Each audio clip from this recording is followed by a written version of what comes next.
Things that WWE must avoid doing with Penta. Following his masterful and highly praised WWE debut on the January 13th episode of Monday Night Raw, well, fans are still buzzing, fans are still talking, and they want to see more out of Penta, and surely you will. But there are three things going forward that I would suggest, perhaps I would even warn WWE from avoiding doing with Penta. Penta has a real chance to be a real big time star in WWE. This is not just a guy that can be a top tier tag team player once his brother Rey Fenix joins the promotion, which he will ultimately do when his AEW contract is up and he signs on the dotted line with WWE. But realistically, I think Penta, going back to his TNA days, who was a former world champion, can show you that Penta has real main event singles talent. But if any of these three things happen in WWE, well, I'm afraid he won't reach his full potential. Without further ado, let's get into the number three things. Number three, I would use extreme caution when it comes to the idea of adding a manager to Penta. Look, Penta, he can cut a promo both in English and in Spanish. Obviously, something which we saw over his debut opponent in Chad Gable.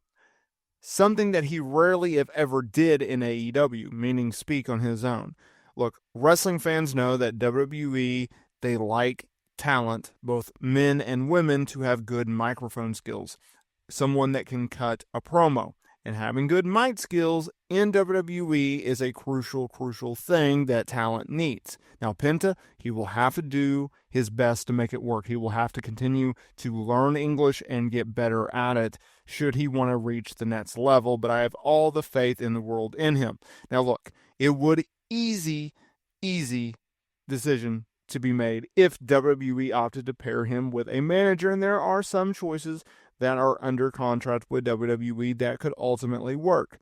However, I feel like Penta is someone that does not need to have a manager. In AEW, Penta and Rey Fenix, they were stuck with a manager who not only didn't add much to the duo, but he kind of took away from the cool factor of the Lucha Bros, something which they got over as an act in TNA. And they were a little bit goofy and over the top and energetic antics that took away from the realism and the strong belief that the fan base has. Because Penta and Phoenix, they do have this presence where, yes, they can do all these spectacular high-flying moves, but at the end of the day, they could absolutely wreck you if they opted to do so. Like, you would not want to mess with these guys. You wouldn't want to get in a bar fight with these guys. They're wild. They're crazy. So I highly recommend don't add a manager. Penta, he could talk a little bit in TNA. He can talk a little bit in AEW. Give him a scripted promo. Give him bullet points, whatever the case may be. At the end of the day, let Penta be Penta. Let him speak from the heart, just like he did in his debut promo. Let him mix it up with English and Spanish. WWE has always tried to find the next big Mexican star following Rey Mysterio. They tried Sin Cara, and they tried Alberto Del Rio, and they tried Kalistico, and they tried all of these talents, and at the end of the day, they never stuck. Now, Juralistico is there right now. Not Juralistico, that's in AEW. I'm thinking of Dragon Lee. They haven't done much with Dragon Lee. He's pretty good with Spanish or with English. Then obviously they signed the likes of Stephanie Valker and stuff. But at the end of the day, let Penta speak for Penta, and he will be A-okay. Number two, and keep this in mind, don't neuter his character. What do I mean by that? Well, WWE, they have a really bad history, obviously under Triple H, of just simplifying international stars, particularly luchadors. They put them in these stereotypes or these gimmicks that aimed at younger kids, and it takes away from his unique and layered persona.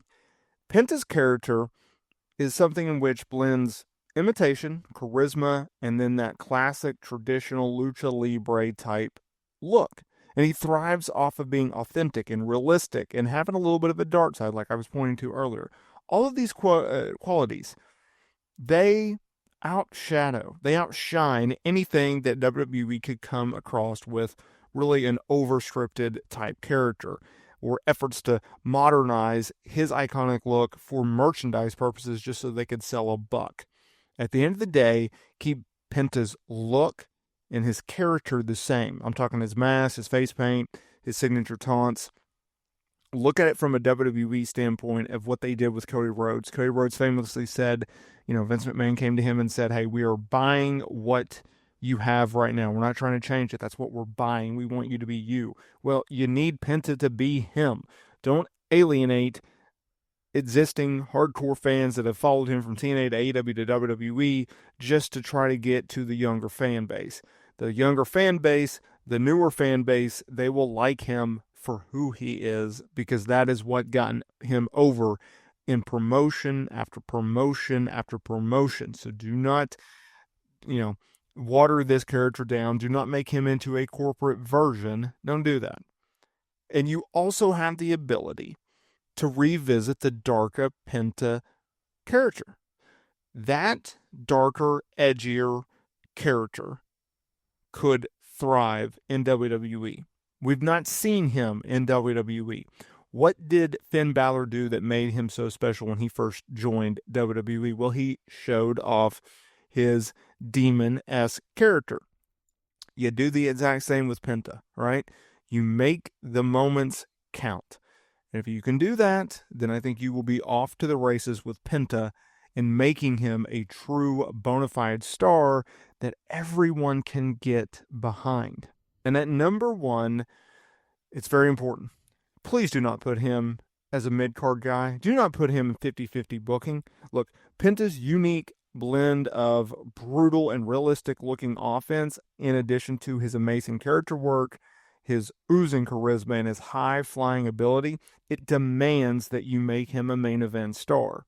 However, that is going to be difficulty it'll be difficult because in WWE, you have not only the tendency of doing 50-50 booking all of the time, which confuses fans because you don't know if a wrestler is getting a push or not getting a push. You don't know who's going up, who's going down. Is this person going to be a main eventer? Usually you have to break through with the audience if you're a wrestler in order to get proper treatment. But I will also say this. You don't want to devalue him and his name and his star power right now, because he does come across as a big star. And if you start booking him 50-50 matches, or you start, just having him put over everyone, well, it's going to hurt his star power. Relegating him to directionless feuds or just tag team matches, it'll strip away everything that has made him who he is. It'll strip away his momentum and his mystique. Don't trade losses for easy wins. Don't trade losses just so he can mix it up for a dream match. We're not in AEW anymore. You go where the money is.